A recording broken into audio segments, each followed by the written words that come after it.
Olá, minha gente. Eu tenho uma palavra que é exclusiva para o povo evangélico do Brasil.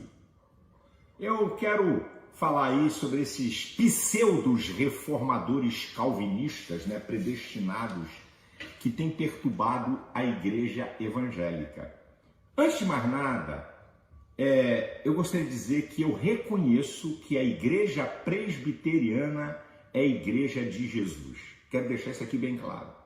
Tá? Quero deixar isso aqui bem claro, mas eu quero esses caras, esses. Primeira mão, deixa eu dizer uma coisa para vocês. O que eu acho interessante é como é que tem pentecostais seguindo essa raça. Esses caras debocham da nossa teologia e de nossos princípios. Eles não creem em dons espirituais. Eles não creem em cura, nem em milagres. Mas sabe o que é? É uma garotada que nem tirou a fralda no evangelho ainda, que não entende nada, não aprendeu nada, nunca sentou em banco de escola dominical, que é levado por esses caras e agora pensam que sabem tudo.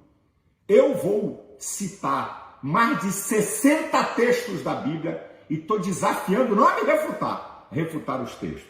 Também de primeira mão, deixa eu falar aqui uma coisa, que aqui é que está o cerne da questão. Significado de predestinação. Predestinar é determinar o futuro. A Bíblia fala de predestinação? Sim.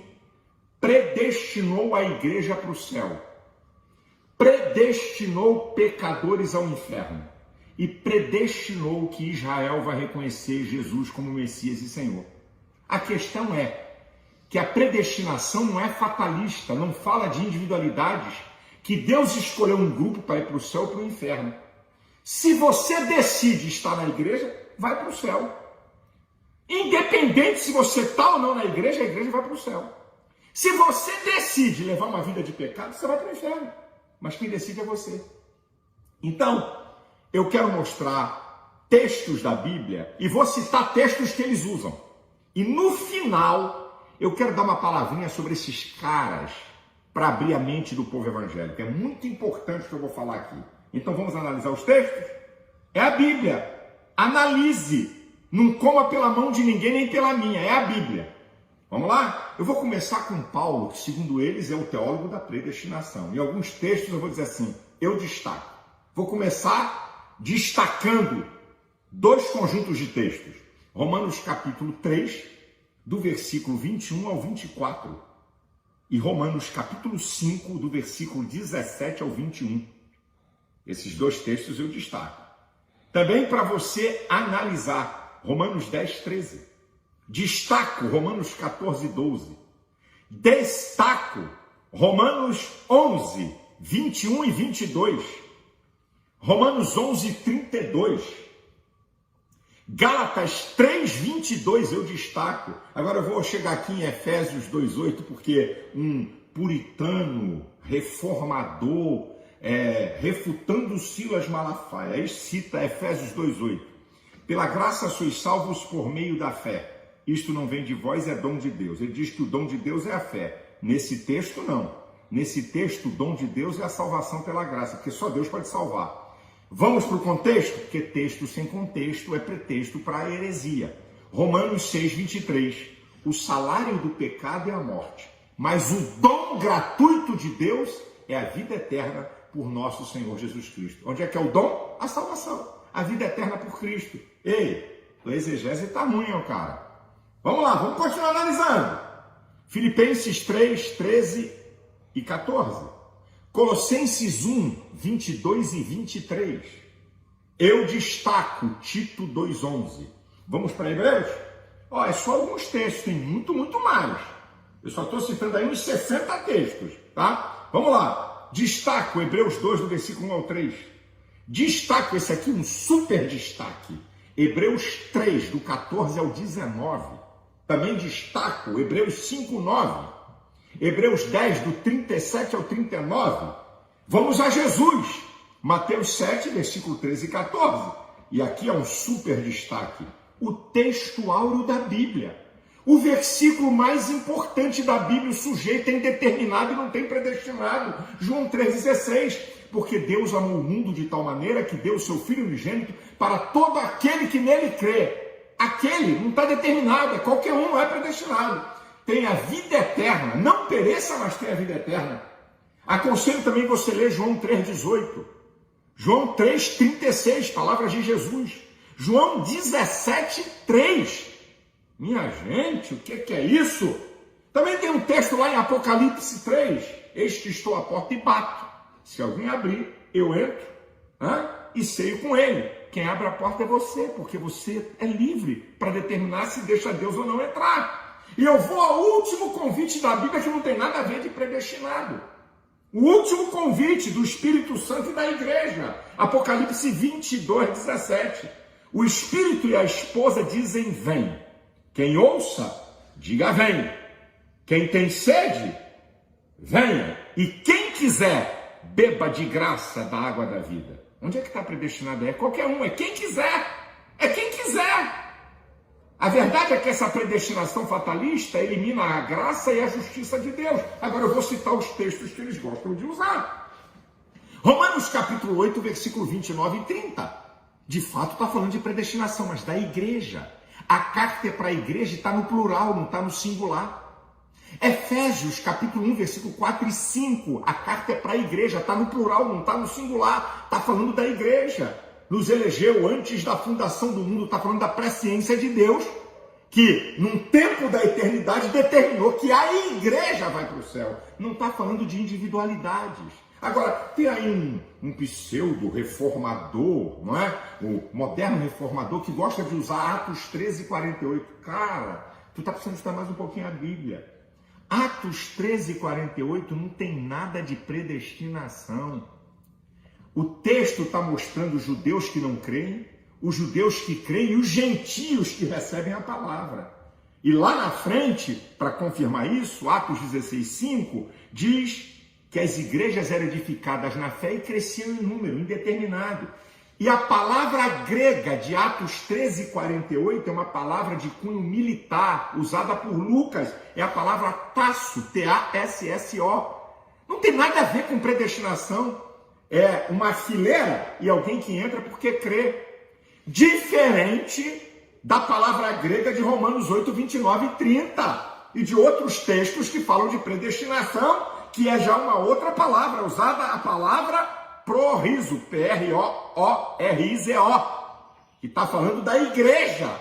Essa palavra, amigo, entra no Google aí, amigo, vê a diferença da palavra tasso e da palavra prorizo.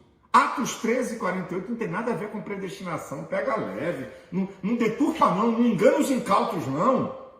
Essa aqui é a verdade, gente. Às vezes que a Bíblia fala em predestinação, está no plural, está falando da igreja. Paulo nunca se chamou de predestinado, que conversa fiada é essa? Agora, gente, deixa eu falar um pouco desses caras. Esses pseudos reformadores calvinistas, o calvinismo deles é aquele que chegou na América, daqueles puritanos, aqueles caras que foram contra, sabe, o progresso social a favor da escravidão e que mandaram matar e matar os anabatistas porque batizavam, e eles não criam em batismo, e ainda matavam os caras afogados. Leia aí o livro do Doniello, que fala sobre o renascimento dos Sete Montes, que ele explica muita coisa sobre isso. E outra, esses caras vêm como pseudos reformadores. Eu nunca vi esses caras combaterem o pecado, mas perturbam a igreja. Eu nunca vi esses caras confrontarem a sociedade. O ativismo gay, que quer destruir valores de família e valores cristãos, nunca botaram a cara para fora como eu. Perturbar a igreja é mole. Falar contra a igreja é mole. Eu quero ver eles botarem a cara para fora para combater isso que está aí. Covardes, omissos e outra. São hipócritas. É por isso que eles são contra a prosperidade. Vem lá da história do início do calvinismo que chegou na América, que era contra o progresso social. Mas eles são hipócritas, porque nenhum deles vive como pobre, nem mora em favela, nem anda de ônibus e metrô. Muitos vivem como classe média alta, morando em casa bacana e até com carro importado. Hipócritas. Eu não tenho nada contra isso, mas é a hipocrisia deles de ensinarem uma coisa que eles não vivem. E outra, gente. E outra, acorda, povo de Deus, na maioria desses pseudos reformadores, sabe o que é o DNA deles? É o DNA esquerdopata, minha gente, que está neles. Por isso que eles não combatem essas mazelas e não fazem aquilo que a Bíblia diz. Não vos conformeis com este mundo. Eles se conformam. São bons para perturbar a igreja, mas se omitem no combate, no enfrentamento dessa sociedade com o Evangelho de Cristo. Essa que é a verdade, ok? Agora, para terminar, vocês vão ver um monte de comentário. Assim que o vídeo for, já tem um monte de gente comentando. Sabe por quê? Porque eles não ouvem ninguém. Ó, medíocres, tapados, tá? Não querem ouvir, então já vão logo comentar para atacar. Vocês vão ver aí comentários me atacando, que não tem nada a ver com a teologia, certo? Atacando, tentando atacar minha moral, tentando me atacar de outro modo, porque não tem argumento.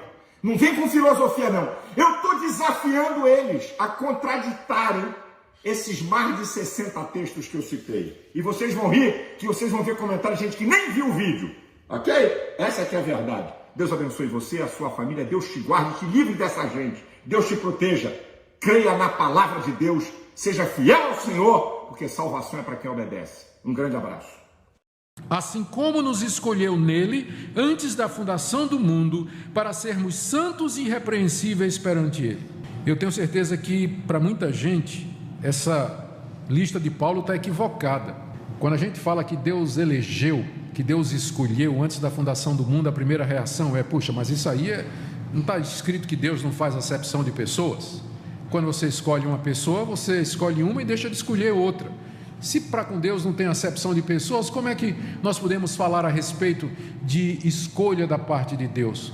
Todavia, é a primeira bênção que está na lista de Paulo. No topo da lista está essa daqui: ele nos escolheu. Paulo tem consciência de que ele faz parte do povo escolhido de Deus. E quando ele usa o plural, nos escolheu, ele tem certeza que os cristãos de Éfeso, a quem ele escreve, também fazem parte desse povo escolhido.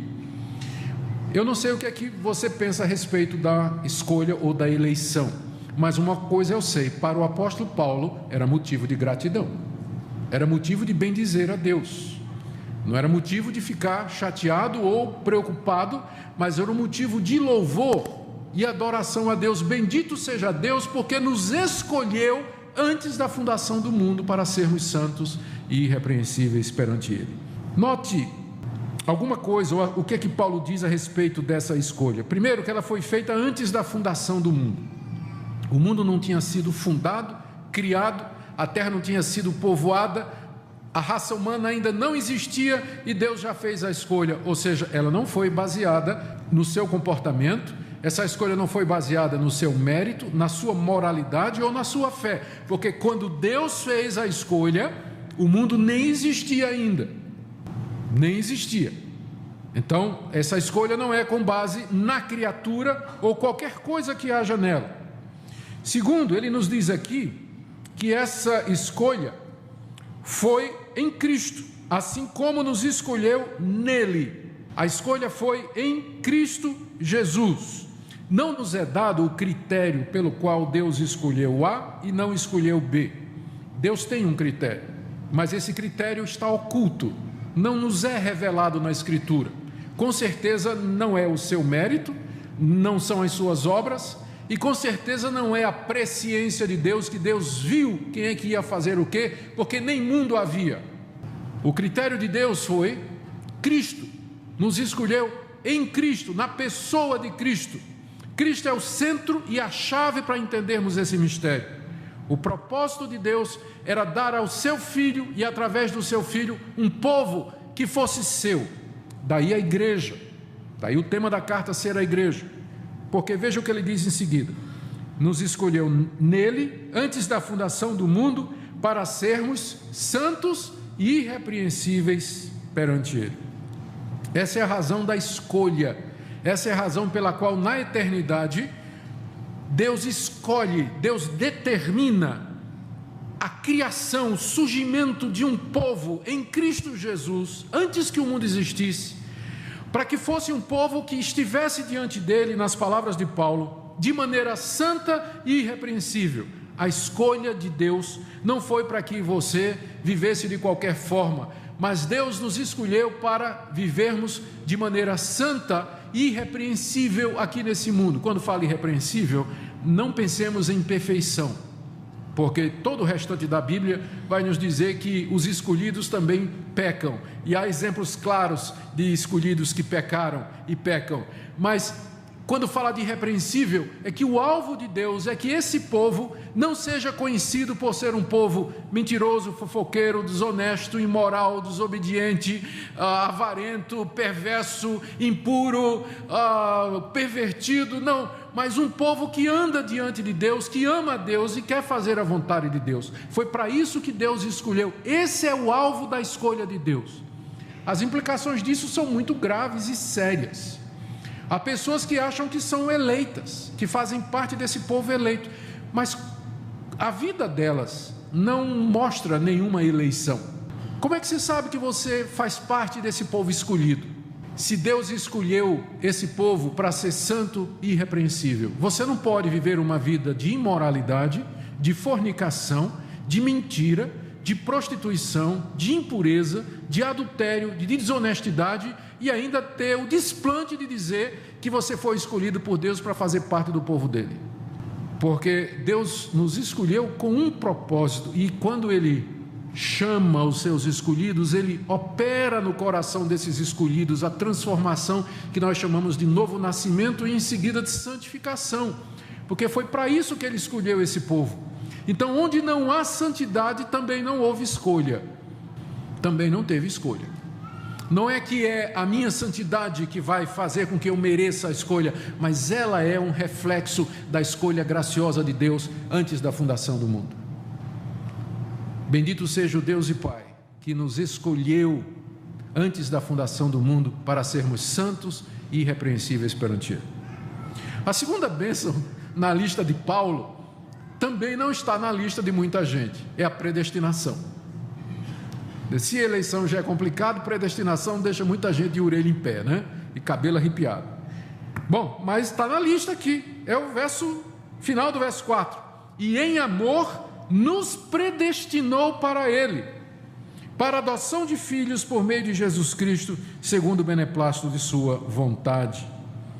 Qual a diferença entre predestinação e escolha? Verso 4, Deus nos escolheu. Verso 5, Deus nos predestinou. Escolha, a eleição, é o ato em que Deus separa de entre a humanidade aquele que Ele quis. Aqueles que Ele quis. É um ato soberano, por critérios para nós desconhecidos, não estão revelados, mas que fazem parte da sabedoria e da soberania de Deus, em que Ele separa e escolhe, antes da fundação do mundo, um grupo de pessoas, um número de pessoas, para serem santos e irrepreensíveis perante eles. Predestinar é o destino que Deus deu já na eternidade a essas pessoas. Escolha é a separação, predestinação é o encaminhamento dos escolhidos. O que é que eles são? Para que é que eles foram escolhidos? E a resposta de Paulo está aí no verso 5, em duas palavrinhas: nos predestinou para Ele. Só. Nos predestinou para Ele. Para que Deus nos predestinou? Resposta: para Ele, para sermos dele, para sermos sua propriedade, para estarmos com Ele eternamente, para gozarmos da sua companhia. Aí ele expande isso no verso 5 ainda. Para a adoção de filhos. Deus nos predestinou para Ele, mas como é que isso é possível? É possível Deus nos adotando como seus filhos, nos recebendo como parte da sua família. Fomos escolhidos e predestinados para sermos da família de Deus, para sermos filhos de Deus, para Ele, pertencermos a Ele, sermos protegidos, amados e queridos por Ele. A predestinação é para isso. Aqui tem muitas implicações, né? Tipo, o fato de você ser um ser humano não quer dizer que você é filho de Deus, porque filho de Deus é aquele que foi escolhido e predestinado para isso. Você pode ser, você é um ser humano, mas não é o nascimento natural que lhe faz filho de Deus. É preciso que haja essa vocação, esse chamado de Deus, sobre o qual nós vamos falar mais adiante. Como é que Deus chama esse pessoal? Aqui que vai entrar a pregação do Evangelho, aqui que vai entrar a sua decisão, aqui que vai entrar a escolha e uma série de outras coisas sua e assim por diante. Nós vamos chegar lá. Mas o ponto agora, que eu quero destacar, porque Paulo está destacando aqui, é que a predestinação é para que nós sejamos filhos de Deus, e que não é possível ser filho de Deus a não ser por essa via. Se Ele não nos chama, se Ele não nos convoca. Aliás, se Ele não nos chamar e se Ele não nos convocar, ninguém quer ser filho de Deus. É muito mais gostoso ser filho do diabo. É muito mais divertido. Eu sei porque eu já fui. É muito mais divertido. Aliás, na época eu achava que era. Hoje eu tenho outro pensamento. Eu acho muito mais divertido ser filho de Deus, não tenha dúvida. Mas na época eu não queria nem saber das coisas de Deus. Até o dia em que Deus fez a sua eleição e predestinação cair no meu coração com toda a força. Mas essa é a razão da predestinação. E outra vez aparece a expressão, verso 5, por meio de Jesus Cristo. Lembra que eu falei? Quase todo o versículo, em Cristo, por meio de Cristo, através de Cristo. Nada sem Cristo, nada sem Cristo. Ele nos escolheu em Cristo e nos predestinou através de Jesus Cristo. Ele é o mediador entre Deus e os homens. Nele nós temos, é o que ele vai explicar em seguida, todas estas bênçãos. Deus fez isso, final do verso 5, segundo o beneplácito de sua vontade. A palavra beneplácito quer dizer o bom prazer da vontade de Deus. Se você pergunta, por que é que Deus fez isso? Essa é a pergunta número 1, quando a gente trata desse assunto, que vai assim: pastor, Deus sabia que Adão ia pecar? Claro. Deus sabia que o mal ia entrar no mundo? Sim. Deus sabia que a humanidade, a maior parte, ia querer ir para o inferno porque não quer se arrepender? Claro. E por que Deus criou o mundo a si mesmo? Resposta: segundo o beneplácito de sua vontade, para o louvor da sua glória. Não tem outra resposta na Bíblia. A resposta da Bíblia é que Deus, da eternidade, eu vou usar termos humanos, Ele fez uma conta. É claro que Ele sabia da entrada no mundo, nada disso aconteceu sem a vontade dEle. A entrada do mal do mundo, a entrada do pecado no mundo, nada disso acontece ou aconteceu sem a vontade de Deus. Ele sabia da escolha de Adão, não teria acontecido também sem a vontade de Deus. Fechando a conta, no final, Deus entende, Deus sabe na sua sabedoria infinita, porque Ele sabe o que faz, a gente aqui não sabe o que diz. Da sua sabedoria infinita, Deus no fim levaria toda a glória. Não tinha outra maneira de Deus receber toda a glória, honra e louvor eternamente por um povo redimido e livre do pecado para todo sempre, porque no reino eterno não haverá mais possibilidade de pecar. No mundo original em que Deus criou, no paraíso, havia a possibilidade, mas no novo céu e na nova terra não vai haver mais. É por isso que era necessário todo esse processo para que o pecado fosse cometido, julgado, exterminado em Cristo Jesus, para que de fato pudesse haver felicidade eterna. Não existe felicidade eterna quando o pecado sempre está rondando e a possibilidade de nos atingir, como era no paraíso. Mas na conta final, lá na glória, não vai poder mais haver pecado. É para lá que nós nos caminhamos, mas para sair dessa fase, eu posso pecar, para a fase eu não posso mais pecar, é preciso passar por tudo isso. A entrada do pecado no mundo, morte, destruição, morte de Cristo, ressurreição e finalmente a glória eterna. Esse é o plano de Deus e Ele é sábio, Ele é profundo e nós nos curvamos diante dEle em adoração. Como Paulo no final da exposição doutrinária de Romanos diz: ó profundidade da riqueza, da sabedoria e do conhecimento de Deus. Por que Deus fez tudo isso? Resposta: porque Ele aprouve, Ele é Deus, Ele faz o que Ele quiser. Como Paulo diz em outro lugar: quem é você para discutir com Deus? O que é que você sabe? Lembra do final do livro de Jó? Jó se queixando da vida, Deus lhe aparece e diz: onde é que estava você quando eu criei o mundo, Jó? Onde é que estava você quando os anjos cantavam, quando eu criava as estrelas? Quem é você para argumentar? Queridos, eu vou dizer uma coisa. Eu sei que essa doutrina da soberania de Deus, da escolha e da predestinação, ela é difícil para a nossa natureza humana. Mas eu queria lhe fazer um pedido. Não diga que ela é antibíblica, porque ela está na Bíblia. Não diga que ela é do diabo, como um determinado pastor famoso disse recentemente. Não diga isso. Diga simplesmente: ela está na Bíblia, eu apenas não compreendo. Eu não compreendo, mas que ela está na Bíblia está, e que é ensinada na Bíblia, ela é sim. Eu apenas não consigo compreender. E eu quero dizer uma coisa: a sua salvação não depende de você compreender isso. A sua salvação depende de você estar arrependido dos seus pecados e crer que Jesus Cristo é o Filho de Deus e que não há salvação senão mediante Ele. A sua salvação depende disso, mas não de uma compreensão exata e perfeita dos decretos de Deus, ou de uma passagem como essa. Por isso eu abraço você como meu irmão, mesmo que você não pense como eu nessa questão, mas é meu irmão se crê em Cristo Jesus. É um irmão que precisa aprender um pouquinho mais, mas é meu irmão de qualquer forma. Eu vou lhe abraçar, beijar e receber. Somos irmãos em Cristo. E na glória nós tiraremos a limpo essa questão, não é isso? Tiraremos a limpo essa questão. No final Deus receberá toda a glória, porque esse é o propósito dele aqui, como Paulo diz no final dessa primeira parte, no verso 6, para louvor da glória de sua graça. Por que é que Deus fez tudo isso?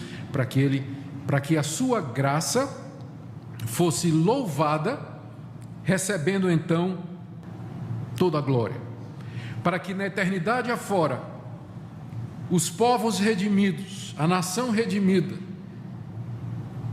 glorifique a Deus, dizendo: que graça infinita, que bondade sem limites e sem fim, que Deus maravilhoso.